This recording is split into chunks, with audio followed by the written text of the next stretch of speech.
Stop everything you think you know about love because 34,000 years ago, someone died for it, and we found the proof. Picture this, a frozen cave in Russia. Archaeologists uncover a shattered skull, but this isn't just any burial. Surrounding the body, 10,000 hand-carved ivory beads. Each one took hours to create. Someone spent months, maybe years, crafting these for the person they loved. Then they chose to die together. This isn't mythology. This isn't romance. This is archaeological fact. Love was literally worth dying for. Before humans even had words to describe it, before poetry, before weddings, before the word love even existed, it was already there, beating in prehistoric hearts, driving impossible choices, making humans do the unthinkable. But this wasn't Hollywood romance. No roses, no diamonds, no promises of forever. This was something raw, something that meant the difference between life and death. Picture a Neanderthal man, blind in one eye, arm withered and useless. In the animal kingdom, he'd be abandoned, left to die, but for 20 years, his tribe fed him, protected him, carried him when he couldn't walk. Why? What force could be stronger than survival itself? Or consider this haunting discovery. 3 bodies in the Czech Republic, buried together 27,000 years ago. A woman between 2 men, their hands deliberately positioned, one man's hand over her body, the other's fingers intertwined with hers. They died suddenly, possibly executed for breaking some ancient taboo. Even in death, their story whispers of passion, jealousy, forbidden desire.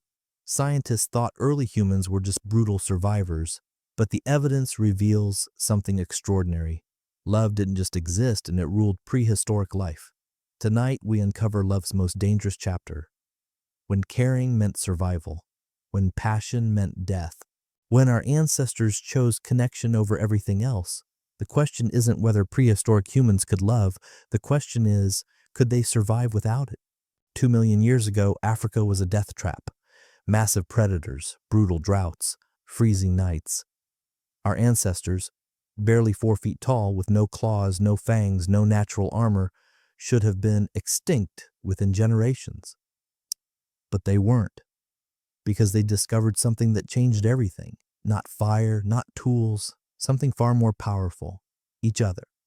In the beginning, love wasn't the goal, survival was. Picture our earliest ancestors, Homo erectus, scattered across the African savanna. Alone, they were prey, weak, vulnerable, easy targets for lions, hyenas, and the countless predators that ruled the ancient world. But desperation breeds innovation, and these early humans made a revolutionary choice. Stay together, not just during the day, but through the terrifying African nights, not just with family, but with strangers, not just for hunting, but for something deeper, the protection, companionship, survival itself. Archaeological evidence from sites like Dmanisi in Georgia shows us something remarkable. These weren't random gatherings. Early humans were forming deliberate groups of 20 to 30 individuals, the perfect size for hunting large prey while maintaining social bonds. But here's what shocked researchers. They stayed together even when food was scarce, even when staying meant sharing their last meal. Why would a starving human give away food? The answer lies buried in a site called Atapuerca in Spain. There, archaeologists discovered the remains of Homo heidelbergensis, our ancestors from 400,000 years ago. But this wasn't just any discovery. They found evidence of something unprecedented. Systematic care for the disabled. Meet the Elvis of Atapuerca. That's what scientists nicknamed him. This early human suffered from severe spinal deformities. His back was twisted. Walking would have been agony. In the animal kingdom, he would have been abandoned immediately. But the evidence shows he lived for years after his injuries. Someone fed him, someone protected him, someone chose his life over their own convenience. This wasn't just survival anymore. This was something else entirely. In these close quarters, sharing cramped shelters and facing death together daily, a strange thing happened. Our ancestors began to care, not just about themselves, but about each other. Pain was shared. When one member of the group was injured, others would slow down, provide food, offer protection. Fossil evidence from multiple sites shows healed fractures that would have required weeks of care to survive, broken legs that mended perfectly, suggesting months of careful attention. Food was shared. Carbon isotope analysis of ancient bones reveals something fascinating. These early humans weren't just eating the same types of food, they were eating the exact same meals. The stronger hunters weren't hoarding the best cuts for themselves. They were distributing meat equally, even to the weakest members of the group. And slowly, so were feelings. Here's where it gets truly extraordinary. Researchers studying modern hunter-gatherer societies, the closest approximation we have to our ancestors' lifestyle, discovered something called emotional contagion. When one member of the group experiences pain, stress hormones spike in the others. When someone feels joy, the entire group's oxytocin levels rise. These weren't learned behaviors, they were biological responses. Our ancestors' bodies were literally rewiring themselves to feel each other's emotions. Dr. Sarah Hrdy, a primatologist who studied cooperative breeding, found that humans are unique among primates in one crucial way. We are the only species that routinely allows non-relatives to hold our babies. Chimpanzees won't even let their own mothers touch their infants. But human mothers in these early groups were passing their children to virtual strangers, trusting them with their most precious possessions. And this level of trust required something revolutionary: the ability to read intentions, to predict behavior, to form emotional bonds with people who weren't family. In other words, the neurological foundation for love. But this caring came at a cost. Staying with the group meant fewer resources for each individual. Caring for the weak meant the strong had to work harder. Sharing food meant everyone got less. So why did they do it? The answer lies in what researchers call reciprocal altruism. But it's more complex than simple tit for tat. These early humans were making long-term emotional investments. They were building trust networks that could last decades. They were creating the world's first insurance policies, not written on paper, but encoded in relationships. Consider the Kafsi cave in Israel, where archaeologists found 100,000-year-old burials. But these weren't just any burials. They found a young woman buried with a child, not her biological child, based on DNA analysis, but someone else's baby that she had apparently died protecting. The child's skull showed evidence of careful medical treatment before death. Someone had tried desperately to save this baby's life. This woman died for a child that wasn't even hers. Why? Because by this point in human evolution, caring had become more than a survival strategy. It had become an identity. These early humans weren't just cooperating, they were connecting. They were developing the emotional complexity that would eventually become what we call love. Archaeological evidence from Cima de los Huesos in Spain shows us the next evolutionary leap. These 300,000-year-old humans weren't just caring for group members, they were mourning them. Bodies were carefully arranged, personal items placed nearby, evidence of grief, rituals that served no practical purpose except to process emotional loss. They had learned to love, and learning to love meant learning to grieve. But here's the most remarkable discovery of all. This caring behavior wasn't limited to the strong helping the weak. Researchers found evidence of reverse altruism, disabled individuals contributing to the group in unexpected ways. The blind became storytellers, preserving crucial information through memory and song. The physically weak became toolmakers, developing technologies that benefited everyone. These early humans had discovered something profound. Every member of the group had value, not just survival value, but emotional value, social value, what we might today call love value. Could this be the root of connection? The evidence suggests something even more extraordinary. This wasn't just the root of connection, and this was the moment when caring became more powerful than self-preservation, when the survival of the group became more important than the survival of the individual, and that transformation would change everything. But if early humans had learned to care for their group, what happened when they encountered strangers, when caring meant choosing between us and them? The answers we found buried in ancient DNA will shock you. Shanidar Cave, northern Iraq, 1960, American archaeologist Ralph Selecki is digging through 60,000-year-old sediment when his brush hits something unexpected. Not stone, not bone, pollen, flower pollen, carefully arranged around a Neanderthal skeleton. Someone had placed wildflowers, hyacinth, bachelor's button, hollyhock, on this grave. Someone had said goodbye. Someone had grieved. The primitive caveman stereotype died that day. because we realized we weren't the only ones capable of love. We weren't the only ones to care for our kind. For decades, scientists believed that Homo sapiens held the monopoly on complex emotions. We were the evolved species, the caring species, the loving species. Neanderthals were just brutish survivors, struggling through ice ages with clubs and grunts. We were completely wrong. Neanderthals buried their dead, but not just buried them, they honored them. The Shanidar 4 burial contained 7 different types of flowers, all with medicinal or symbolic properties. This wasn't random. Someone who loved this person had carefully selected plants that meant something. That represented healing, beauty, remembrance. But Shanidar was just the beginning. At La Chapelle-aux-Saints in France, archaeologists discovered something that changed everything we thought we knew about prehistoric compassion. A Neanderthal man, nicknamed the Old Man, who lived to be ancient by prehistoric standards, at least 40 years old. But here's what shocked researchers. He was completely disabled. Severe arthritis had twisted his spine. His jaw was nearly toothless, making it impossible to chew tough meat.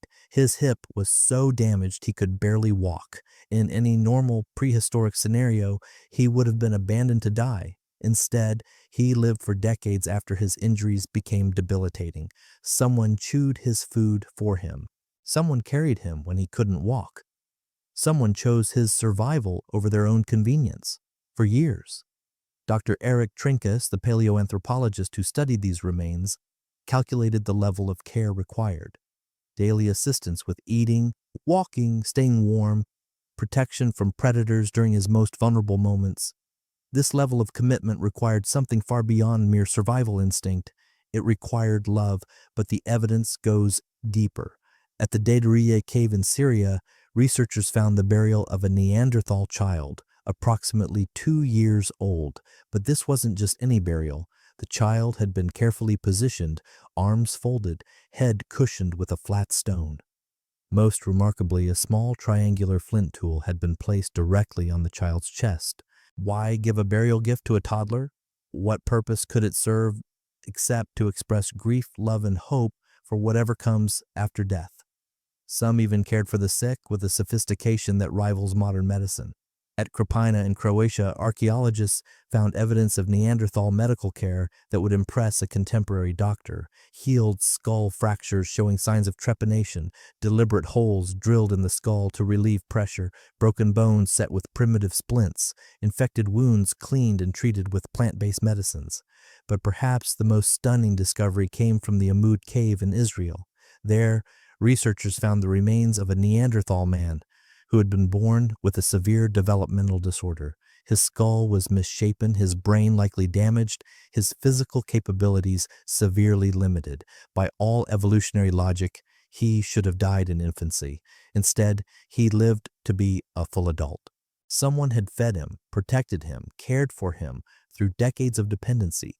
But here's what's truly extraordinary. Chemical analysis of his bones showed he had eaten the same high-quality foods as the strongest hunters in his group.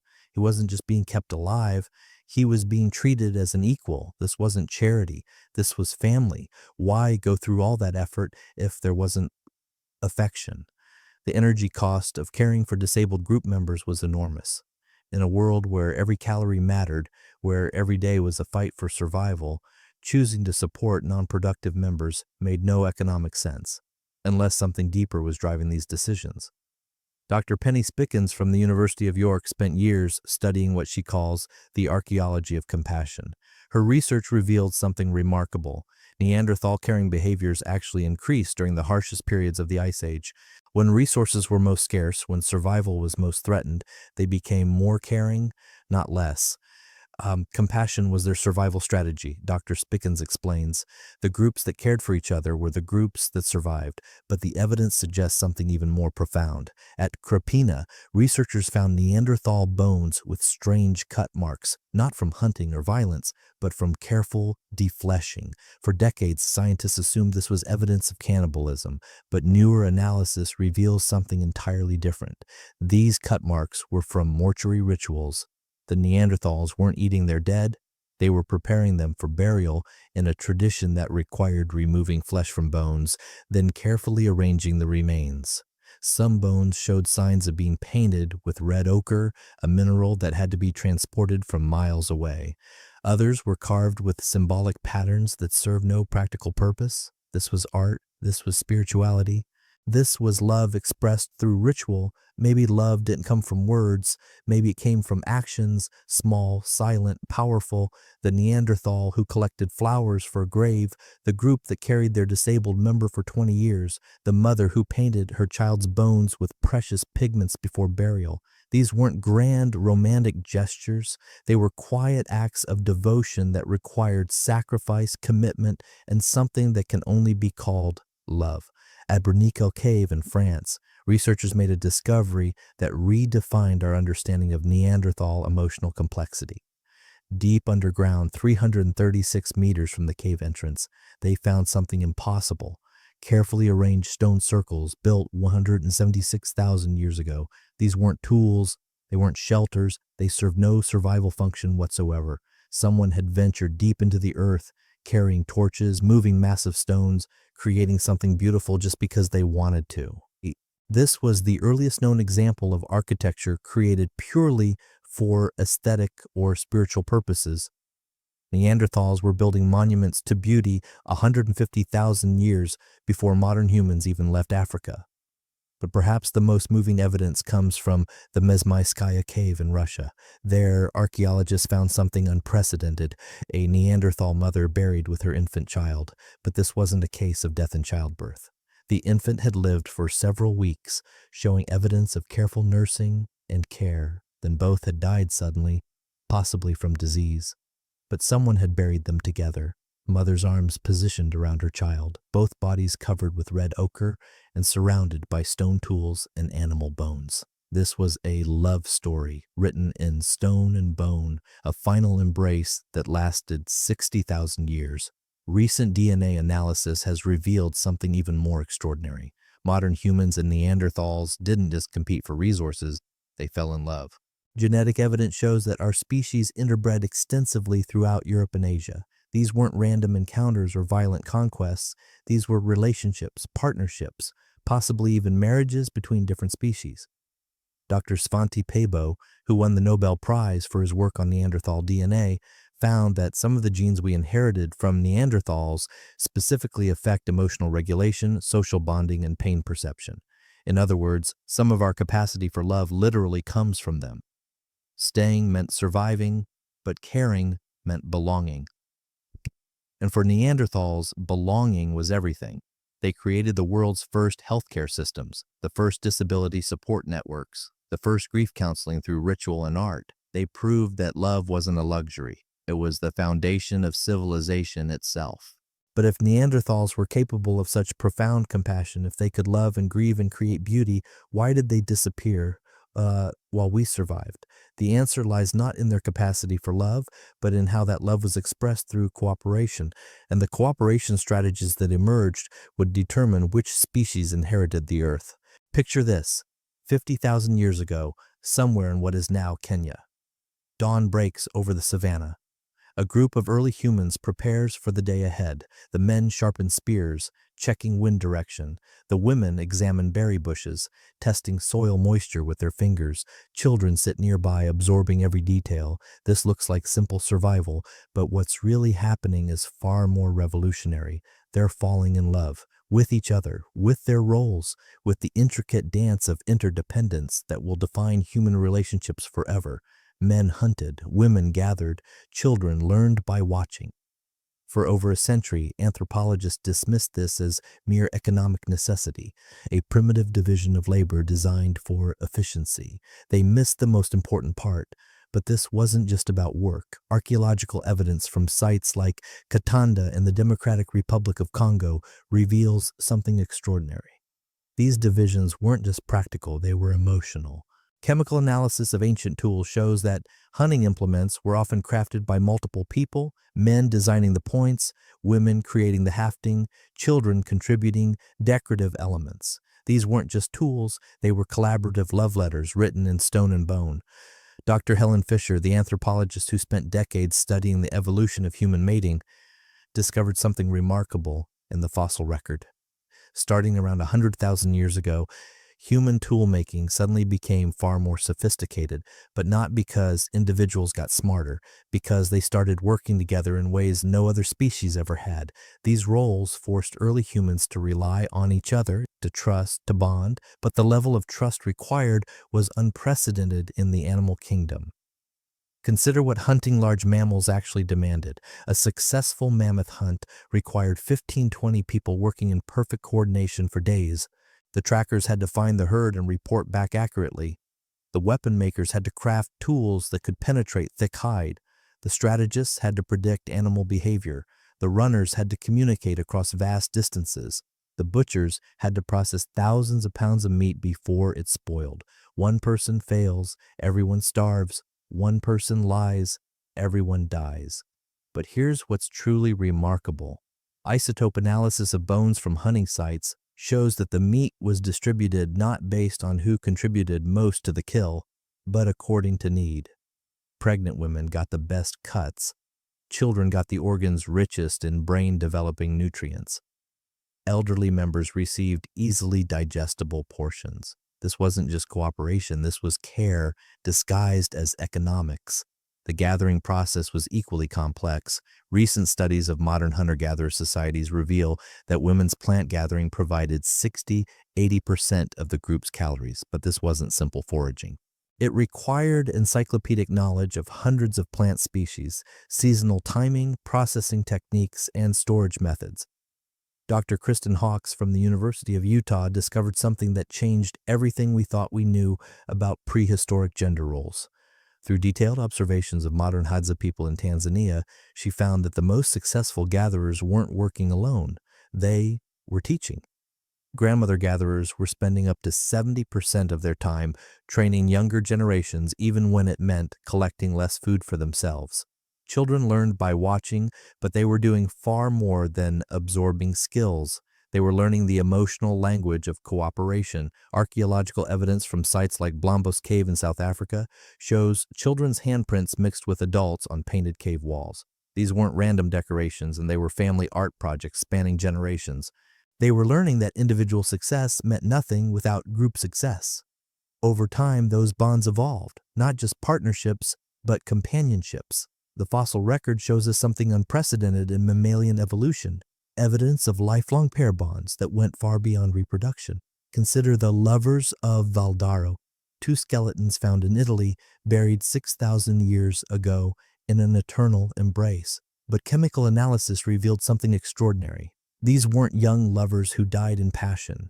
They were an elderly couple, probably in their 60s, who had lived together for decades. Their bones showed matching wear patterns from shared labor. Their teeth had identical isotope signatures from eating identical meals. They had literally grown old together.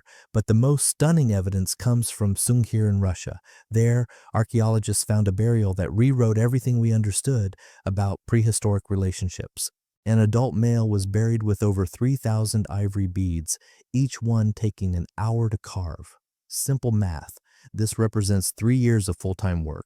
Someone loved this person enough to spend 3 years of their life creating beauty for his burial. But who? DNA analysis revealed he wasn't closely related to anyone else in the burial site. This wasn't family obligation, this was chosen love. Dr. Eric Trinkhaus, analyzing cooperation patterns in prehistoric societies, discovered something remarkable. The most successful groups weren't the ones with the strongest individuals, they were the ones with the strongest relationships. Love, it turned out, was an evolutionary advantage. Could love have been born from teamwork? The evidence suggests something even more profound. Teamwork was born from love, because the level of trust required for effective cooperation could only emerge from deep emotional bonds. Consider what anthropologists call costly signaling, behaviors that serve no practical purpose except to demonstrate commitment. At Kafsa Cave in Israel, researchers found 100,000-year-old jewelry made from shells that came from coastlines 200 kilometers away. Someone walked 400 kilometers round trip just to bring back beautiful objects for someone they cared about. This wasn't practical. It was devotional. It was love made visible through extreme effort. The cooperation patterns that emerged weren't just about survival. They were about creating meaning, beauty, and connection. Archaeological sites across Europe and Africa show evidence of surplus production. Tools, art, and ornaments created far beyond what survival required. These early humans were working overtime to create gifts for each other. Dr. Sarah Hurdy's research on cooperative breeding revealed something extraordinary about human evolution. Unlike other primates, human children are raised not just by parents, but by entire communities. This alloparenting system required unprecedented levels of trust and emotional investment. They were literally sharing the love of raising children. But perhaps the most moving evidence comes from the Arene Candide cave in Italy. There, archaeologists found the burial of a teenage boy nicknamed the Young Prince of Arene Candide. He was covered in thousands of perforated shells, elk teeth, and bone pendants. But here's what's remarkable. None of these decorative items were made locally. They came from across Europe. Someone had organized a continent-wide network of relationships just to honor this boy's memory. The cooperation that emerged wasn't just about hunting and gathering, it was about creating the world's first social safety nets. Evidence from multiple sites shows that disabled individuals weren't just cared for, they were given specialized roles that utilized their unique abilities. The blind became memory keepers, preserving crucial information through songs and stories. The physically disabled became tool specialists, developing innovations that benefited everyone. The elderly became strategic advisors, sharing decades of accumulated wisdom. Everyone had value. Everyone belonged. Everyone was loved for their unique contribution. But cooperation also created new challenges. As groups grew larger and more complex, they encountered other groups with different cooperation styles. Some were generous, others were aggressive. Some welcomed strangers, others saw them as threats. And these encounters would determine not just who survived, but how love itself would evolve. The archaeological record shows increasing evidence of intergroup violence starting around 40,000 years ago. But it also shows something else: intergroup marriages, trade relationships, and cultural exchanges that could only happen through trust and affection. Our ancestors were learning to love beyond their own tribes. Recent DNA analysis has revealed something extraordinary. Despite evidence of occasional conflict, prehistoric human groups were regularly interbreeding across vast distances. Genetic material was flowing from Africa to Asia to Europe in patterns that suggest not conquest, but courtship. They were falling in love across cultural boundaries. The cooperation that began a survival strategy had evolved into something far more complex, a system for creating and maintaining emotional bonds that could span continents and last lifetimes. But with greater cooperation came greater complexity, and nowhere was this more evident than in the evolution of the family unit itself. Because as our ancestors learned to cooperate with strangers, they were also discovering something revolutionary about the people closest to them. The bonds between parents and children were about to undergo a transformation that would change the very meaning of love. Imagine the most helpless creature on earth, a human baby, born 3 months too early by mammalian standards, can't walk for a year, can't feed itself for years, can't survive alone for over a decade. Every other primate baby can cling to its mother within hours of birth. Human babies can't even hold up their own heads. This biological mistake should have doomed our species. Instead, it created the most powerful force in human evolution, the desperate, devoted, all-consuming love between parents and children. As human babies became more helpless, something had to change, and that change would revolutionize love itself. 2 million years ago, something unprecedented happened in human evolution. Our brains started growing fast. Archaeological evidence shows that between Homo erectus and early Homo sapiens, brain size nearly doubled. But there was a problem. Bigger brains meant bigger heads, and bigger heads meant more difficult births. Nature faced an impossible choice: smart babies who killed their mothers during birth, or small brain babies who could survive delivery. Evolution chose a third option: premature birth. Human babies began being born earlier and earlier in their development, when their heads were still small enough to fit through the birth canal. But this created a crisis that would reshape human society forever. These helpless infants required care that no single parent could provide.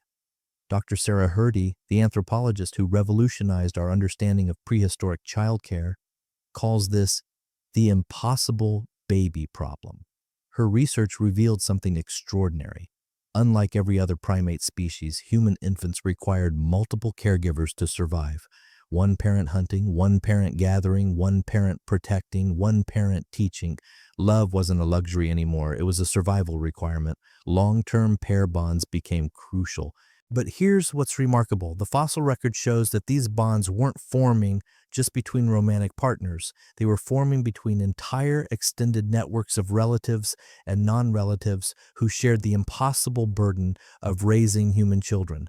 Archaeological evidence from sites like Terra Amata in France shows something unprecedented, multi-generational living structures dating back 400,000 years.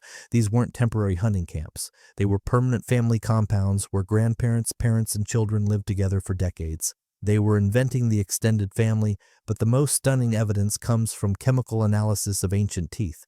Strontium isotopes can tell us exactly where someone lived during different periods of their life. And what researchers found shattered everything we thought we knew about prehistoric family structures. These early humans weren't living in single-family units. They were living in carefully orchestrated multi-family communities where children were raised by dozens of adults. Mothers and fathers stayed together, not just to mate, but to parent. But staying together meant something far more complex than modern marriage.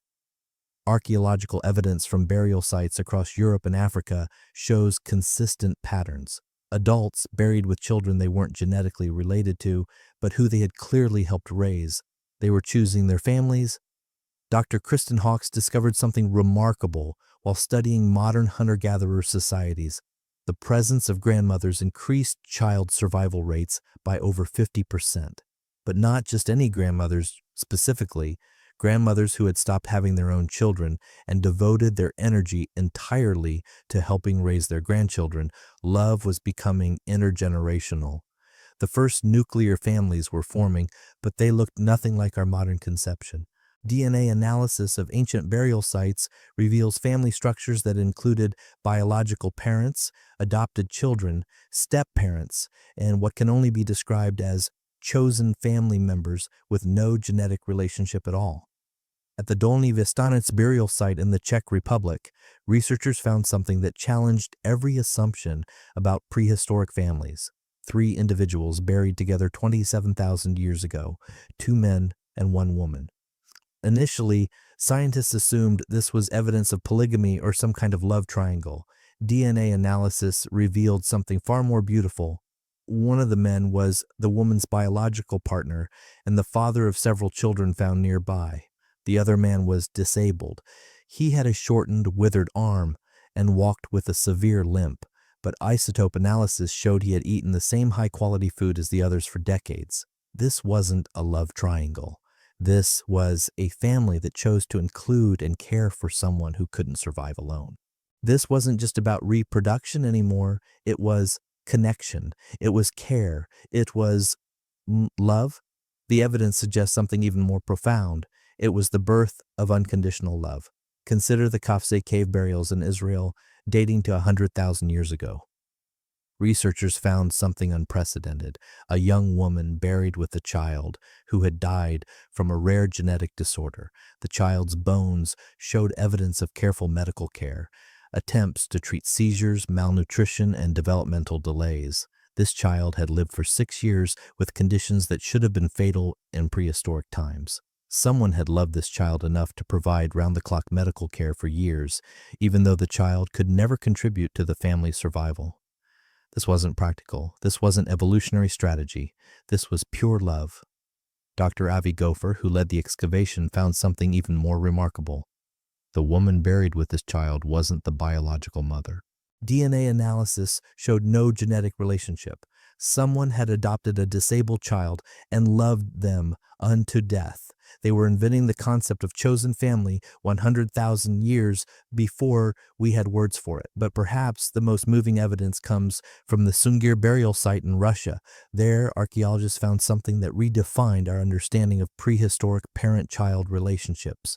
A burial containing an adult male and 2 children, covered in thousands of meticulously carved ivory beads. Initially, researchers assumed this was a father buried with his biological children.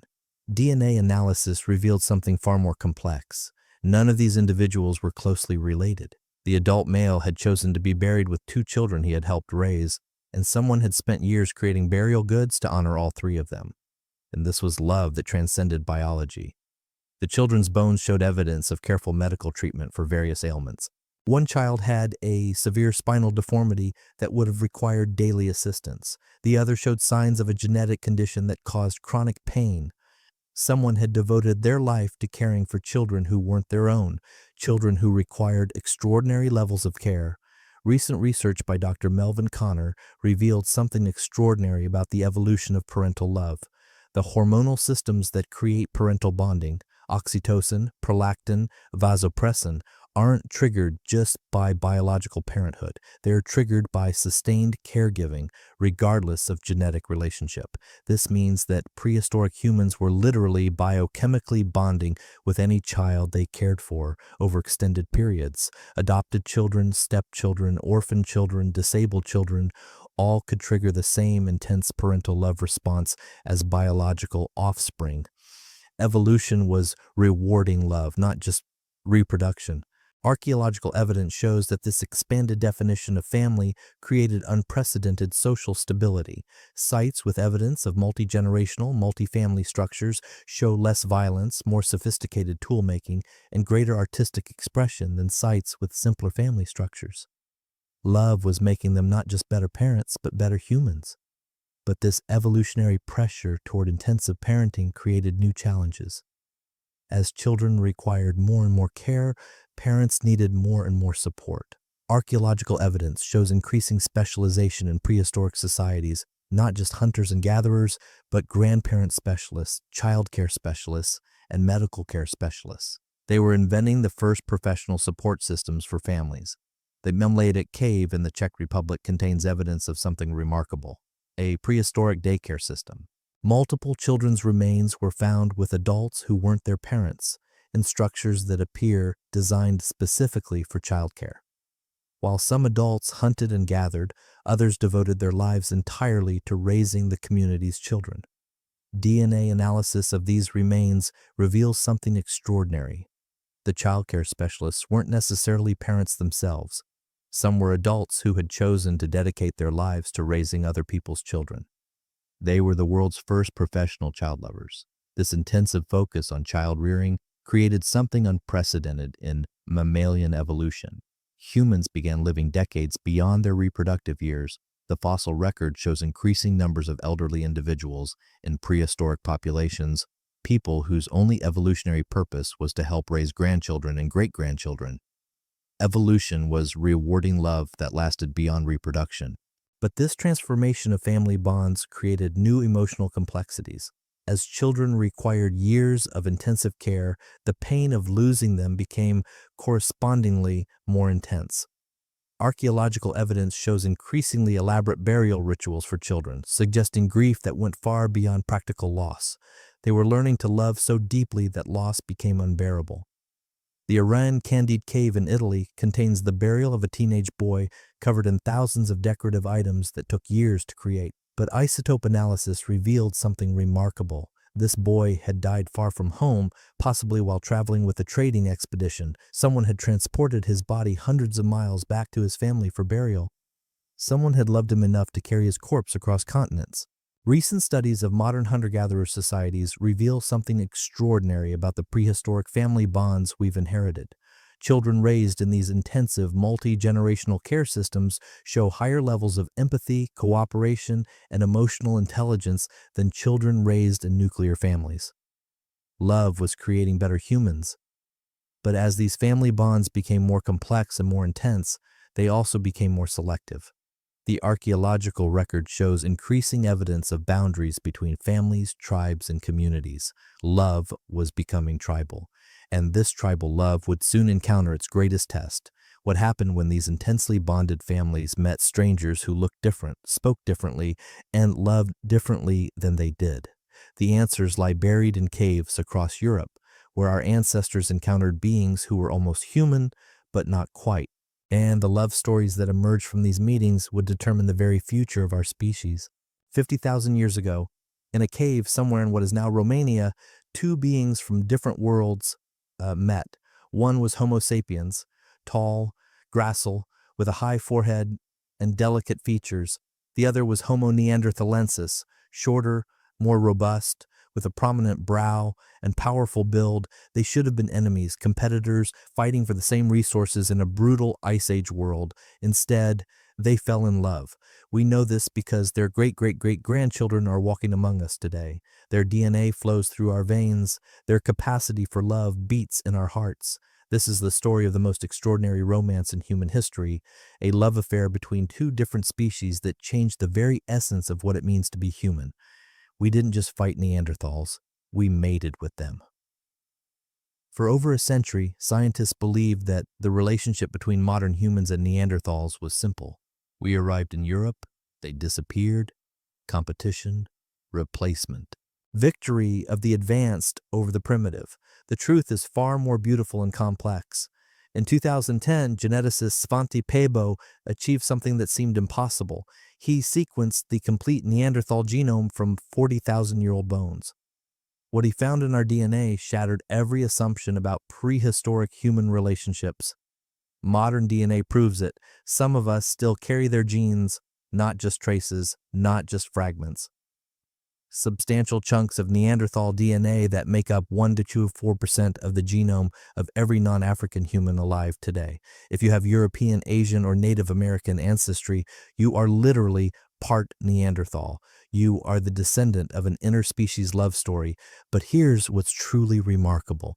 This wasn't the result of a few random encounters. Genetic analysis shows that modern humans and Neanderthals were interbreeding continuously for over 20,000 years across Europe and Asia. These weren't violent conquests or brief liaisons. These were relationships, partnerships, families. Dr. Joshua Akey from Princeton University discovered something extraordinary when he mapped exactly which Neanderthal genes survived in modern populations. The genes that were preserved weren't random. They were specifically selected for traits that enhance survival, immune system function, skin and hair characteristics adapted to different climates, and most remarkably, neurological functions related to mood and behavior. Some of those genes linked to emotional expression and bonding. The Casaknewa-C gene, inherited from Neanderthals, affects calcium channels in the brain and is directly involved in memory formation and emotional regulation. The COMT gene influences dopamine processing and is linked to pain sensitivity and stress response. The ANKK1 gene affects reward pathways and social bonding behaviors. In other words, some of our capacity for love literally comes from them. So, did they love like we do? The archaeological evidence suggests something even more profound. We love like they did. Consider the Spy Cave in Belgium, where researchers found something that redefined our understanding of Neanderthal emotional complexity. Two Neanderthal adults buried together 36,000 years ago, but not just buried, carefully arranged in what can only be described as an eternal embrace. Their arms were intertwined, their faces turned toward each other. Someone had positioned them to spend eternity looking into each other's eyes. Maybe their hearts weren't so different after all. Chemical analysis of Neanderthal teeth from sites across Europe reveals something remarkable. They were sharing food in ways that went far beyond survival necessity. Isotope signatures show that Neanderthal groups were regularly redistributing resources, with stronger individuals giving the best portions to the weak, the elderly, and the injured. This wasn't just cooperation. This was compassion. But the most stunning evidence comes from the Bruniquel Cave in France. Deep underground, 336 meters from the cave entrance, researchers found something impossible. Carefully arranged stone circles built by Neanderthals 176,000 years ago. These weren't tools, they weren't shelters, they served no practical function whatsoever. Someone had ventured into the dangerous depths of this cave, carrying primitive torches, moving massive stones weighing hundreds of pounds, creating something beautiful for no reason except that they wanted to. This was art. This was spirituality. This was love made manifest in stone. Maybe they too felt joy, grief, longing. The evidence is written in their bones, their tools, their living sites. At Krepina in Croatia, archaeologists found Neanderthal remains that tell a story of profound grief. The bones had been carefully defleshed and arranged in patterns that served no practical purpose. For decades, scientists assumed this was evidence of cannibalism, but newer analysis reveals something entirely different. These were mortuary rituals. The Neanderthals weren't eating their dead, they were honoring them. Some bones were painted with red ochre, a mineral that had to be transported from miles away. Others were carved with symbolic patterns. Children's bones were given the same careful treatment as adults, suggesting that grief for lost children was just as profound 40,000 years ago as it is today. They were mourning, they were remembering, they were loving beyond death.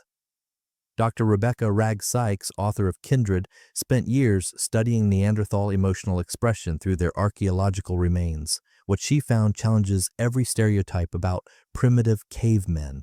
Neanderthals were creating jewelry 115,000 years ago, 20,000 years before modern humans. They were mixing pigments to create paint 250,000 years ago.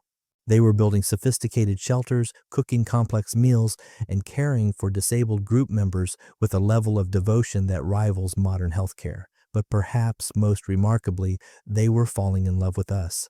The genetic evidence shows that interbreeding between Neanderthals and modern humans wasn't one-sided. It wasn't conquest. DNA flows in both directions, suggesting relationships that were mutual, consensual, and ongoing. Modern humans were choosing Neanderthal partners. Neanderthals were choosing modern human partners. Consider what this means. 50,000 years ago, beings who had been separated by 600,000 years of evolution were looking past physical differences, language barriers, and cultural divides to find connection with each other. They were practicing the world's first interracial dating.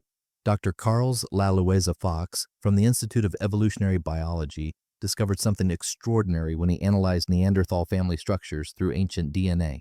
At El Cedron Cave in Spain, he found evidence of complex kinship networks that included both biological relationships and chosen family bonds.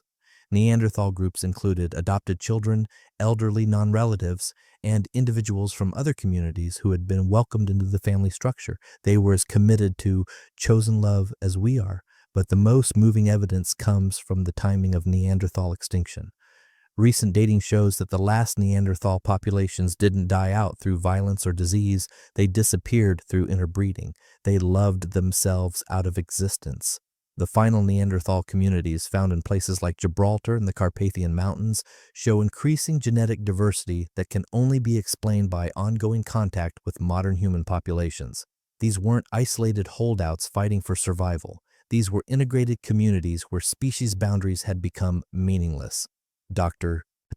Mattea Heidenjak from the Max Planck Institute discovered something remarkable in the DNA of early modern Europeans. The genetic contribution from Neanderthals actually increased over time in some populations. Early European humans were actively choosing Neanderthal partners generation after generation. Why? What made these relationships so appealing that our ancestors actively sought them out? The answer may lie in what geneticists call hybrid vigor, the biological advantage that comes from genetic diversity. Children of mixed Neanderthal modern human partnerships show enhanced immune systems, better cold adaptation, and most intriguingly, neurological benefits that enhance social cognition. Love between species was creating superhumans. Recent studies have identified specific Neanderthal genetic variants that are more common in modern populations than random chance would suggest. These genes affect everything from pain tolerance to social memory to the ability to form long-term pair bonds. Evolution was actively selecting for the love genes we inherited from Neanderthals. But perhaps the most profound evidence comes from studying modern humans who carry the highest percentages of Neanderthal DNA. These individuals show enhanced performance in tasks requiring emotional intelligence, social cooperation, and long-term relationship maintenance. The descendants of prehistoric interspecies love are literally better at loving. The Oase Cave in Romania contains the remains of a modern human who lived 37,000 years ago and carried an extraordinary 9% Neanderthal DNA, suggesting that one of his great-great-grandparents was a full Neanderthal. This person was the walking embodiment of interspecies love. Chemical analysis of his bones shows he lived a long, healthy life in a mixed community that included both modern humans and late Neanderthals. His tools show technological influences from both species. His burial includes symbolic elements from both cultures. He was living proof that love transcends species boundaries. Dr. David Reich from Harvard University made a discovery that rewrote the timeline of human-Neanderthal relationships.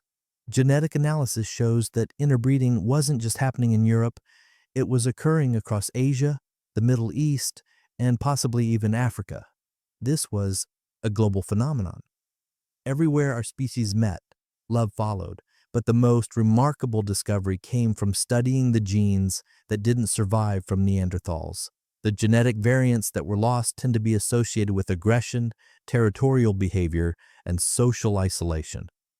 Evolution was selecting against the genes that prevented love and cooperation. The Neanderthal DNA that flows through our veins today represents the best of both species: enhanced immune function, better environmental adaptation, and most importantly, an expanded capacity for emotional connection and social bonding. We are the children of the greatest love story ever told. But this interspecies romance raises profound questions about the nature of love itself.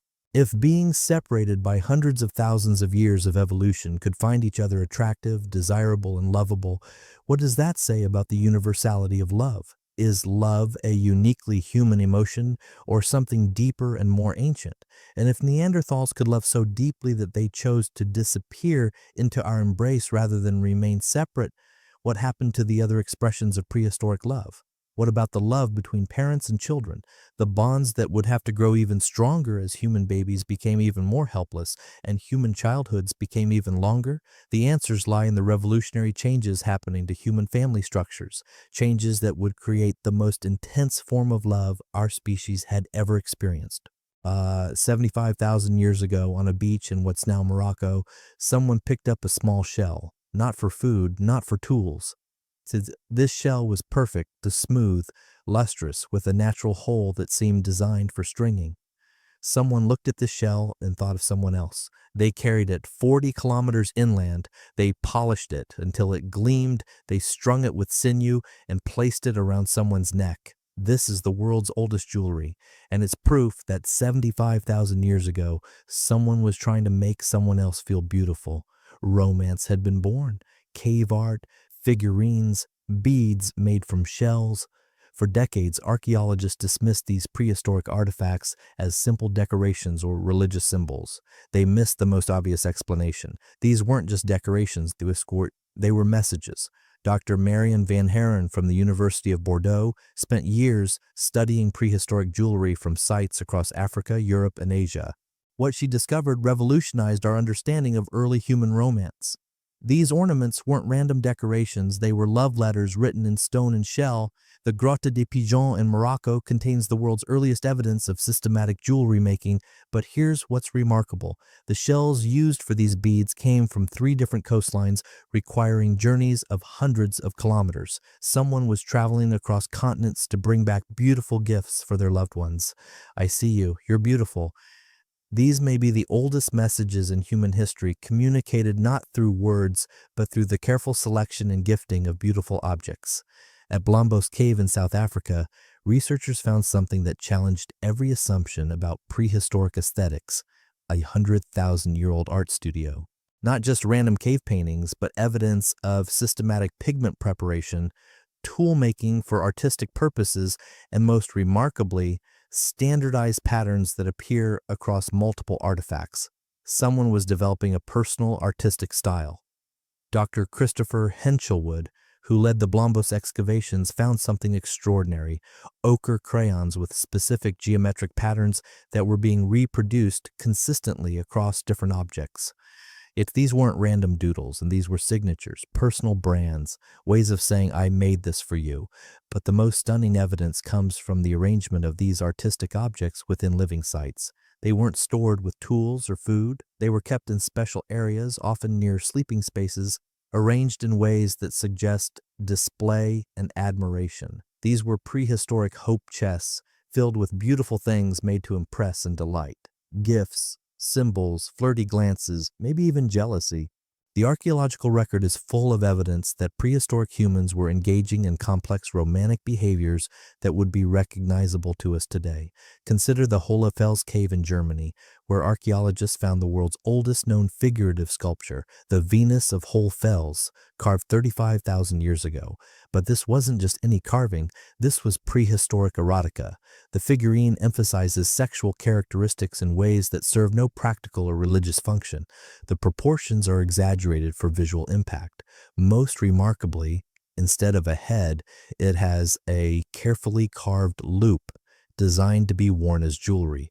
Someone was carrying around a portable image of feminine beauty and sexuality.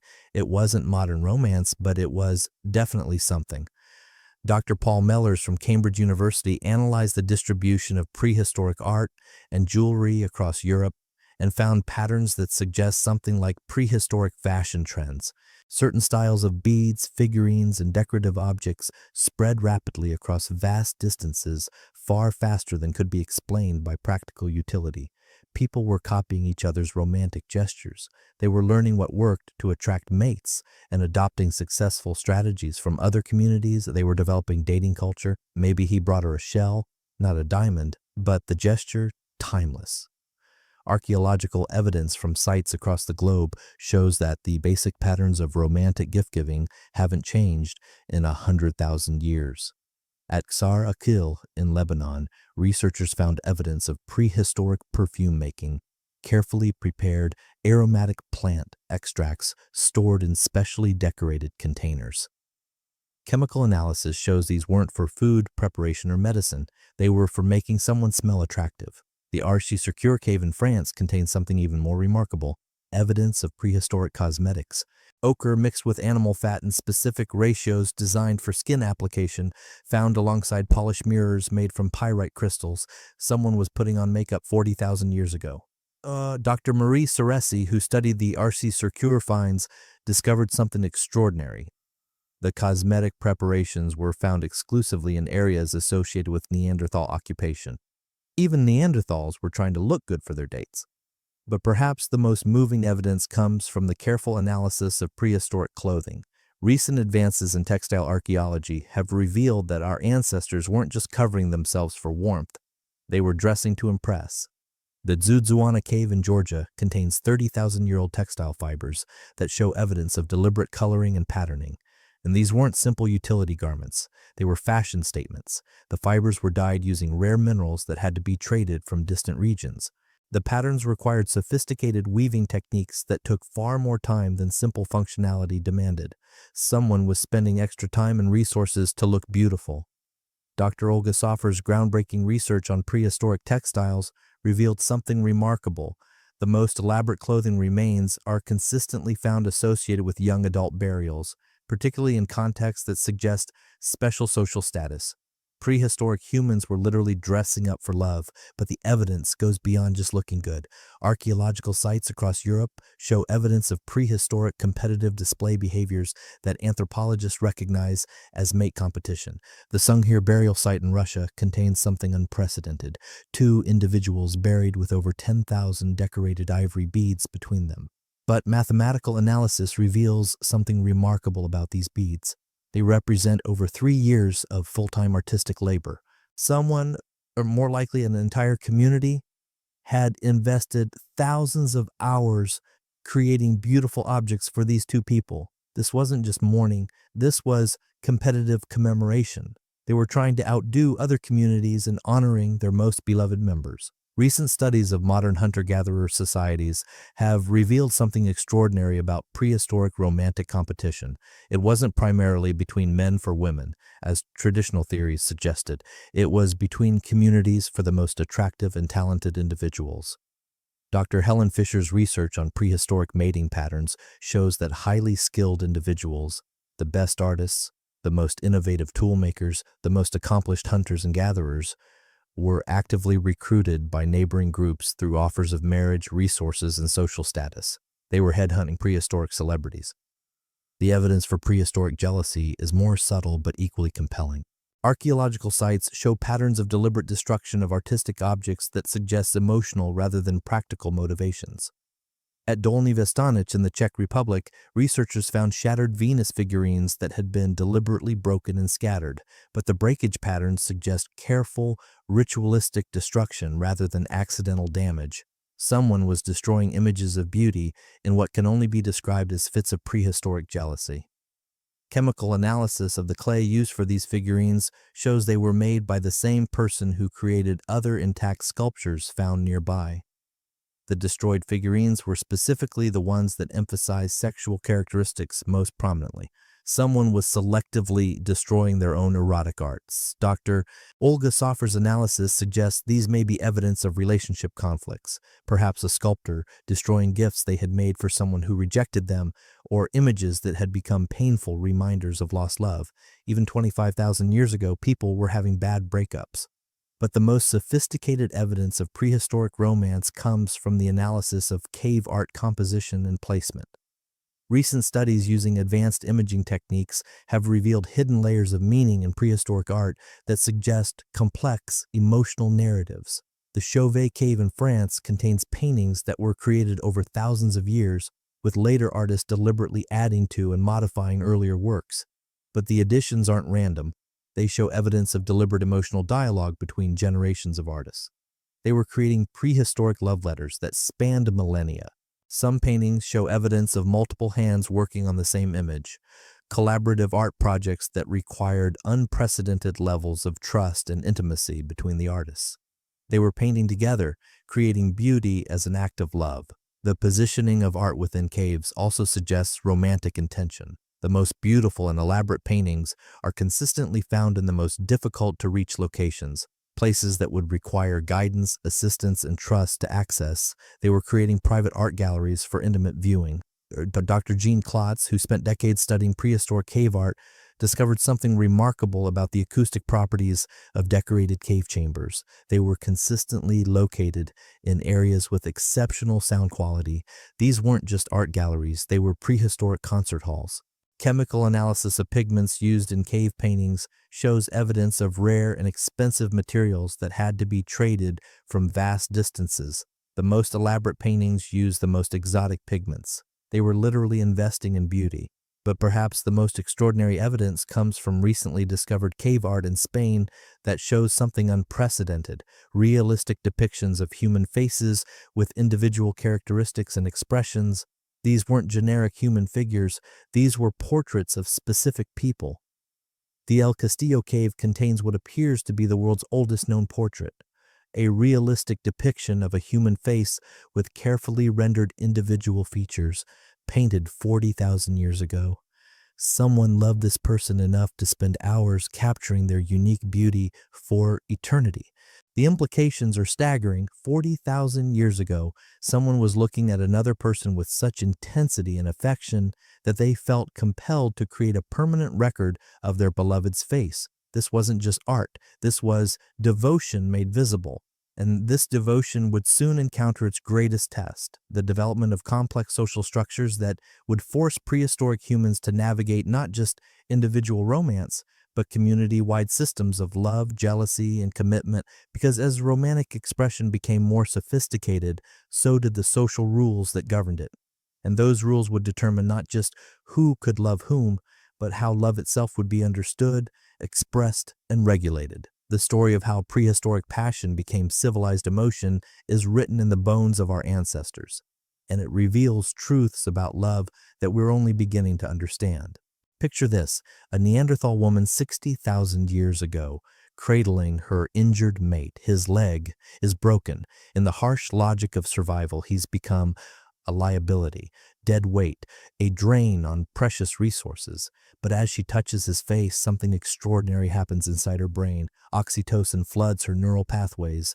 Dopamine creates waves of pleasure. Vasopressin triggers an overwhelming urge to protect and defend. She's not thinking about survival anymore. She's not calculating resources or evolutionary advantage. She's experiencing the most powerful drug cocktail ever created by nature, love, and this biochemical revolution will save our species. Oxytocin, dopamine, attachment. For centuries, poets called love a mystery. Philosophers debated its meaning. Romantics proclaimed it indefinable. They were all wrong. Science shows us that love has chemistry, literally. Dr. Helen Fisher, the anthropologist who spent decades mapping the neural circuits of love, made a discovery that changed everything. Love isn't one emotion. It's three distinct neurochemical systems that evolved for completely different purposes. The first system, lust. Driven by testosterone and estrogen, it creates the raw sexual desire that ensures reproduction. Simple, powerful, shared with virtually every species on Earth. But humans evolved something unprecedented. Two additional love systems layered on top of basic lust. The second system, romantic attraction. This is where dopamine takes center stage, creating the intoxicating focus, energy, and euphoria of early romance. But here's what's remarkable. This system didn't evolve for pleasure. It evolved to make our ancestors obsessively focus on one potential mate at a time. Dr. Lucy Brown's neuroimaging studies show that people in the throes of romantic love display brain activity identical to cocaine addicts. The same neural pathways, the same neurotransmitters, the same compulsive, all-consuming focus.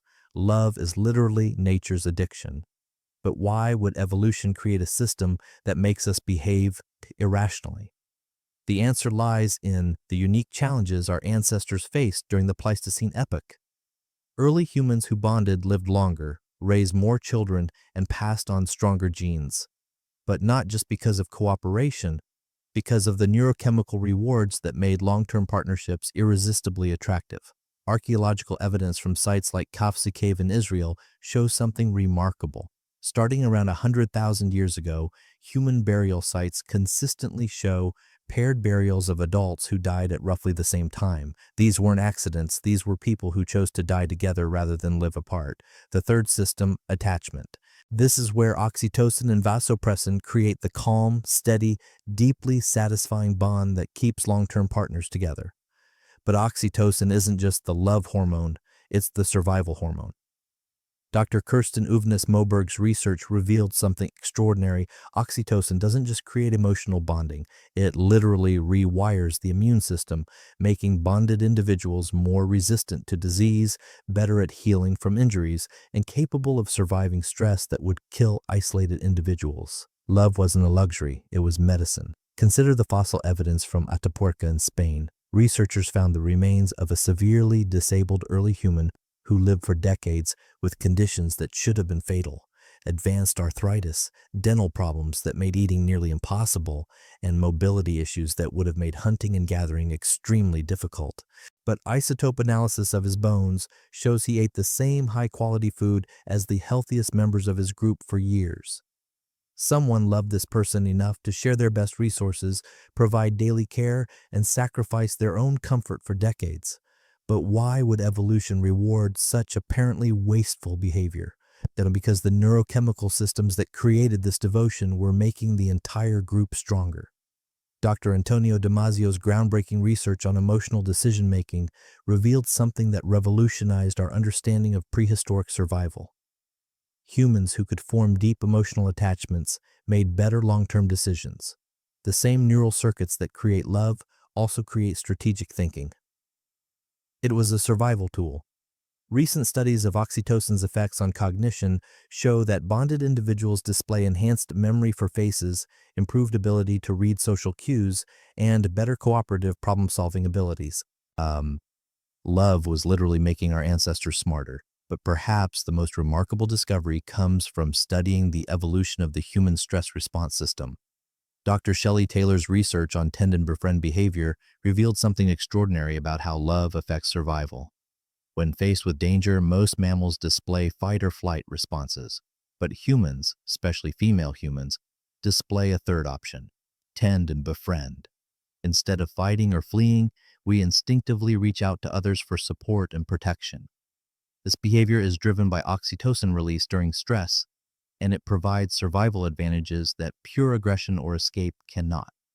Shared resources, collective defense, group problem solving, and most importantly, the motivation to protect others even at personal cost. Archaeological evidence shows that human groups practicing tend and befriend strategies consistently outlasted groups that relied primarily on individual survival tactics. Love-based cooperation was winning the evolutionary arms race. It was how we made it through the Ice Age, together. The last major glaciation from 110,000 to 12,000 years ago created survival challenges that no individual human could overcome alone. Dr. Curtis Moran's research on prehistoric survival strategies shows that the human groups that survived the worst climate disasters were consistently those with the strongest evidence of pair bonding, extended family structures, and community cooperation. The groups that loved each other were the groups that lived. But here's what's truly extraordinary. The neurochemical systems that create love were simultaneously creating the foundation for every other human achievement. Oxytocin doesn't just bond us to romantic partners, it bonds us to children, friends, and even abstract concepts like justice and beauty. The same neural pathways that create passionate love also create passionate dedication to art, music, science, and exploration. Love wasn't just helping us survive, it was making us human.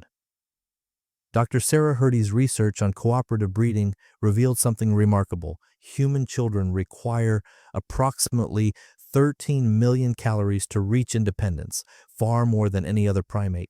No single pair of parents could provide this level of investment. The evolution of extended family bonding systems, driven by the same neurochemical mechanisms that create romantic love, was the only way human children could survive to reproductive age. Love became the foundation of human civilization. Recent studies of modern hunter-gatherer societies show that communities with the strongest pair bonding traditions also display the highest levels of innovation, artistic expression, and technological development. Love wasn't just about reproduction, it was about creation. But the neurochemical revolution that made love possible also created new vulnerabilities. The same systems that make us capable of profound devotion also make us capable of devastating grief.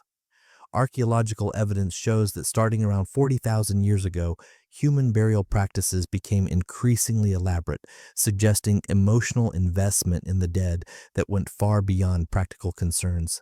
They were learning to love so deeply that loss became unbearable. The Sungir burial site in Russia contains evidence of grief so profound that it challenges our understanding of prehistoric emotional capacity. An adult and 2 children were buried with over 10,000 decorative items that represent years of artistic labor. Someone loved these people enough to work for years, creating beauty for their burial. Dr. Antonio Damasio's studies of patients with damage to emotion-processing brain regions revealed something crucial. Without the ability to feel love and attachment, humans become incapable of making rational decisions about the future. Love isn't the opposite of logic. Love is what makes logic possible. The neurochemical systems that create attachment are the same systems that allow us to value future outcomes over immediate gratification, to make sacrifices for long-term benefits, and to cooperate with others even when it's personally costly. Every human achievement, from agriculture to space exploration, depends on our capacity for love. But this raises a profound question. If love is just chemistry, if it's just an evolutionary survival tool, does that make it less meaningful, less special, less human?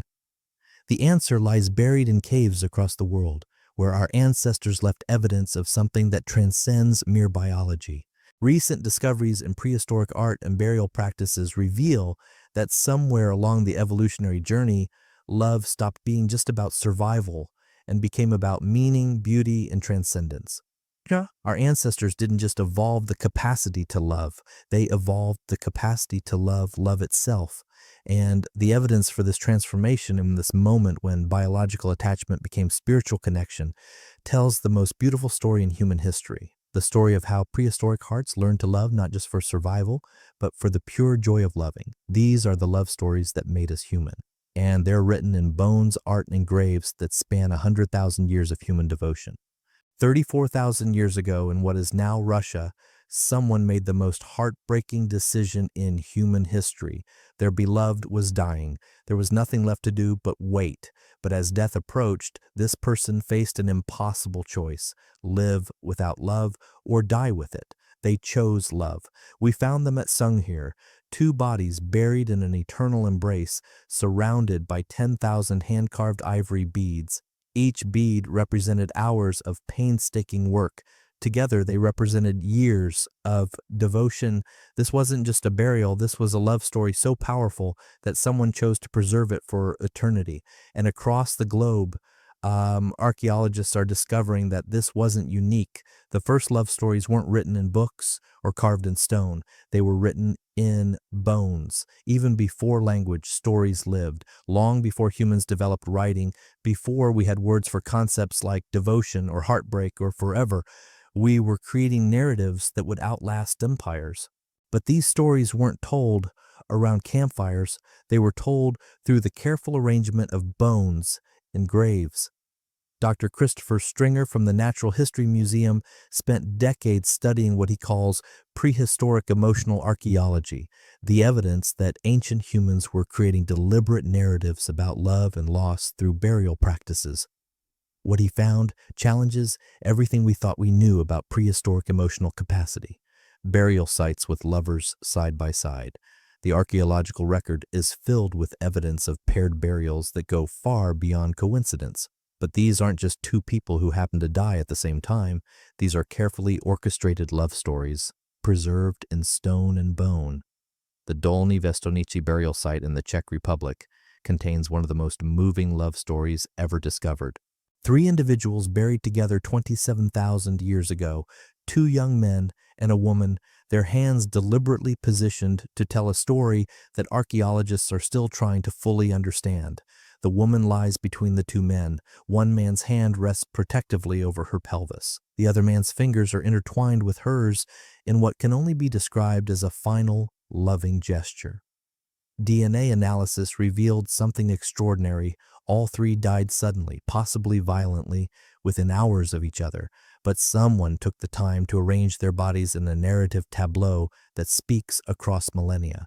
This was prehistoric soap opera preserved for eternity. Dr. Gigi Svoboda, who led the excavation, discovered something even more remarkable.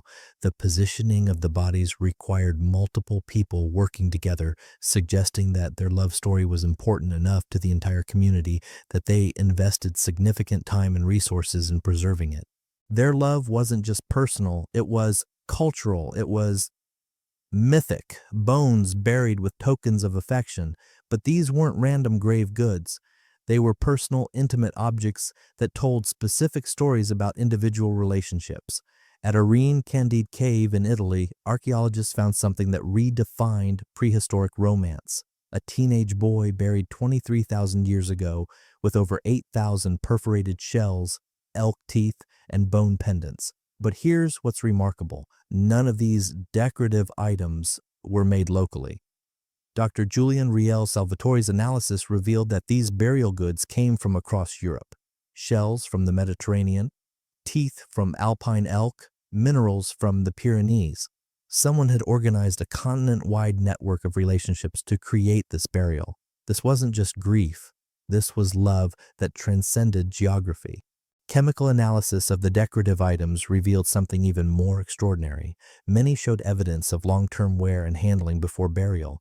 These weren't objects made specifically for the grave. These were treasured possessions that someone had carried, touched, and cherished during life. The boy had been buried with someone else's love tokens, jewelry that had been worn by others, tools that bore the fingerprints of different hands, ornaments that told the stories of multiple relationships.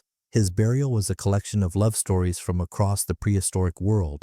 Anthropologists believe ancient people felt grief, loyalty, even heartbreak, but the evidence goes far beyond belief. It's written in the bones themselves. At Kafsi Cave in Israel, researchers found something that challenges every assumption about prehistoric emotional capacity. A 100,000-year-old burial containing a woman and child who died together, but not from the same cause. The woman died from violence, multiple fractures consistent with an attack. The child died from malnutrition and disease weeks later, but someone buried them together, positioning the woman's arms around the child in a protective embrace that speaks of love that persisted beyond death. This was prehistoric heartbreak, preserved in bone and stone. Dr. Bernard Vandermeersch, who studied the Kafsi burials, found evidence that the woman had been caring for this child, who wasn't her biological offspring, for months before her own death. someone had loved a child enough to die defending them and then continued loving them into the grave. Their love might have been raw, unspoken, but it was real. The absence of written language didn't prevent our ancestors from creating sophisticated emotional narratives that rival any modern love story in their complexity and power. Consider the Shanidar cave burials in Iraq. Ralph Selecki's famous discovery of flower pollen around Neanderthal remains has been debated for decades, but recent analysis reveals something even more extraordinary than deliberate flower placement. The cave contains evidence of systematic grave tending that continued for decades after burial. Chemical analysis of sediment layers shows that someone was regularly visiting these graves, bringing fresh flowers, rearranging stones, and maintaining the burial sites long after decomposition was complete. This wasn't just funeral ritual, this was ongoing love, expressed through decades of devotion to the dead. Dr. Graham Barker's recent excavations at Shanidar have revealed something that rewrites our understanding of Neanderthal grief, evidence of what can only be described as prehistoric memorial services.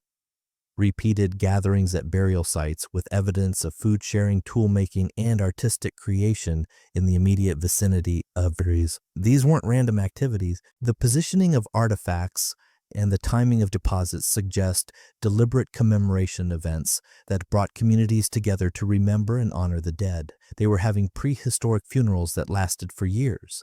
The most moving evidence comes from the recent discovery of what archaeologists call grief gifts, objects that were clearly made after death, specifically for placement at grave sites during memorial visits. At Sungir, researchers found evidence that the elaborate ivory beadwork continued for years after the original burials. New beads, made in the same style but with different tool marks, were added to the graves during subsequent visits.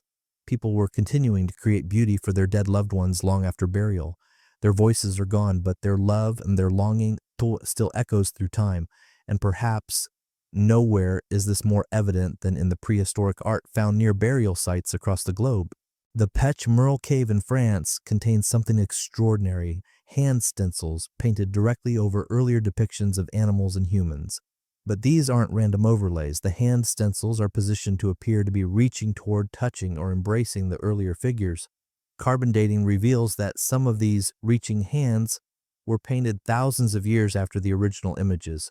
Someone was using art to maintain connection with ancestors across millennia. They were painting love letters to the dead. Dr. John Klotz discovered something even more remarkable at Chauvet Cave, evidence that artists were deliberately painting in locations where previous artists had worked, even when those earlier works were barely visible. They were seeking connection with prehistoric artists they would never meet. Chemical analysis of pigments shows that later artists were sometimes using identical mineral sources to earlier painters, requiring journeys of hundreds of kilometers to maintain continuity with ancestral artistic traditions. Love was transcending not just death, but time itself. But perhaps the most extraordinary love story comes from a recent discovery in Denisova Cave in Siberia. There, researchers found something that challenges our understanding of prehistoric relationships, evidence of a mixed species family that lasted for generations.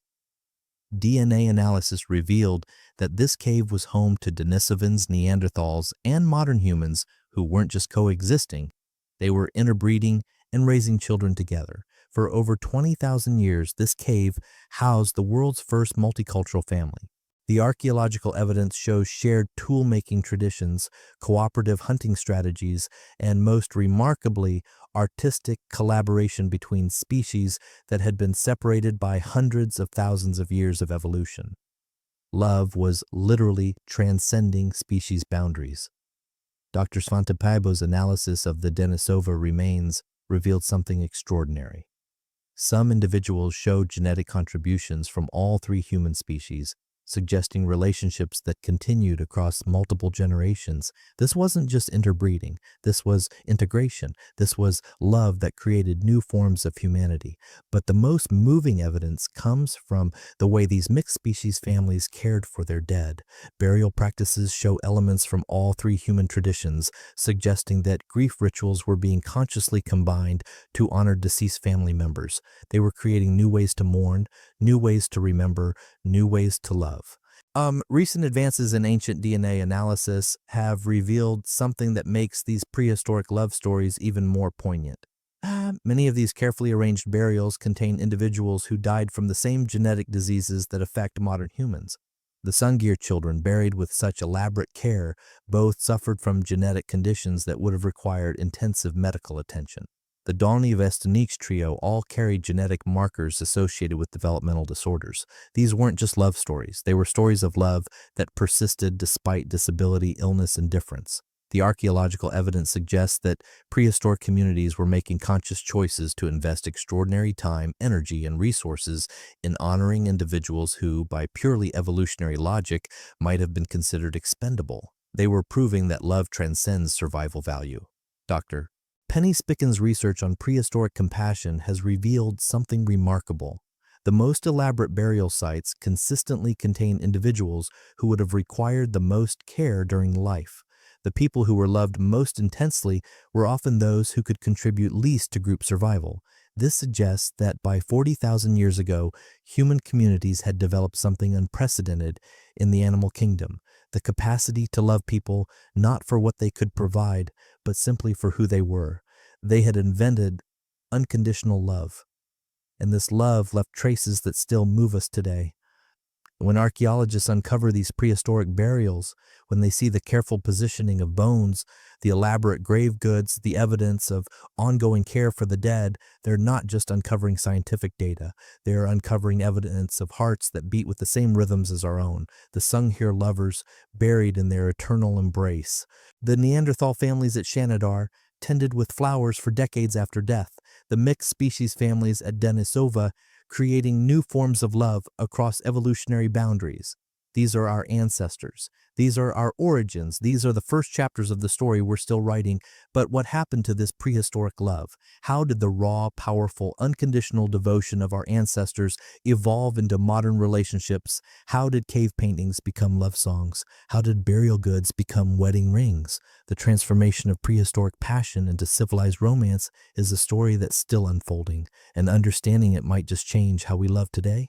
What began as instinct became affection. From the desperate cooperation of early hunting groups to the tender care of Neanderthal families, we've traced love's evolution from survival strategy to sacred bond. What started as survival became connection. Those 10,000 ivory beads at Sungir, the flower-filled graves at Shanidar, the continent-spanning jewelry networks of prehistoric Europe.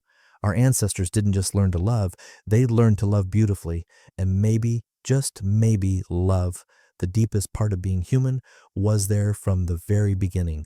Every time you hold someone's hand, every act of kindness to a stranger, every moment you choose care over convenience, you're channeling 400,000 years of evolutionary devotion. You are the descendant of the greatest love story ever told. The next time someone tells you love is just chemistry, remember, that chemistry helped us survive ice ages, build civilizations, and become the most cooperative species on Earth.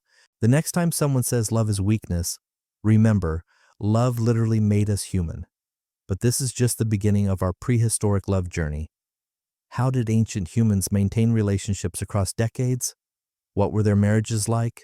How did they handle heartbreak, jealousy, and yes, what were their sex lives actually like compared to ours today? These stories are waiting to be told. Thank you for joining us on this incredible journey through time. If these prehistoric love stories moved you, if they changed how you think about human connection, please subscribe and hit that notification bell. Share this with someone you love, because every love story, including yours, is part of this ancient, ongoing human epic. Next week, we're diving even deeper. Love, sex, and survival. What prehistoric relationships can teach modern couples. You won't want to miss these revelations about our romantic ancestors. Until then, remember, you carry the DNA of lovers who chose each other across species, across continents, across time itself. Love like them. Love fearlessly. Love like your ancestors, as if your very humanity depends on it, because it does.